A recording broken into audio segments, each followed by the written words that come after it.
On today's series, we'll be discussing a very sensitive topic, and that is the issue of sexual purity. Okay, so I came across this tweet on X app. This is the tweet. The tweet says, "How it feels to be a virgin at 21."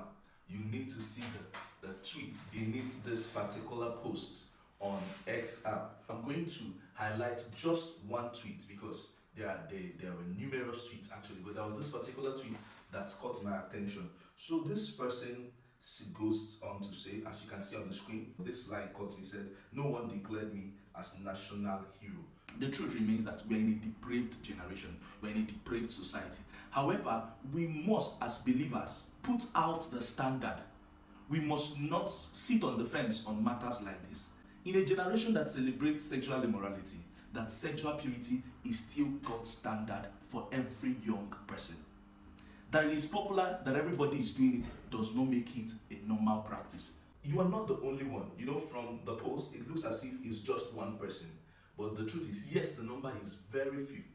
And that is because of the strategic approach of the devil. It looks as if there is a deliberate plan to suffocate an average young person with sexually provoking content. The goal of this video is to encourage every young person out there. You are not alone on the journey of sexual purity. However, we must also understand that virginity is not only when there is abstinence from sexual intercourse. We must also understand that there are so many persons, even in the church, that claim to be virgins. This is because they've not had sex, as in the actual sexual intercourse. But everything around sex, they have done it. From kissing to cuddling to pornography to masturbation.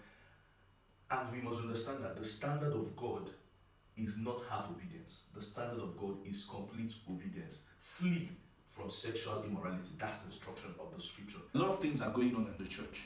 And I know somebody watching this, you may be struggling with masturbation and pornography, and you're like, "But I'm still a virgin." But remember, God's standard is sexual purity, not just abstaining from sexual intercourse. And there is a grace available for you. The fact that every other person is doing it does not make it right. There are still persons, there are still young people in this generation that are still living in sexual purity. To the young person seeing this video, I want you to understand that God's standard on sexual immorality has not changed, regardless of the fact that everybody is doing it. God's standard is still solid. God's standard of waiting until you are married before you have sex. It is not old-fashioned. It is the way to go. That everybody else is not doing it does not mean it is not the right thing to do.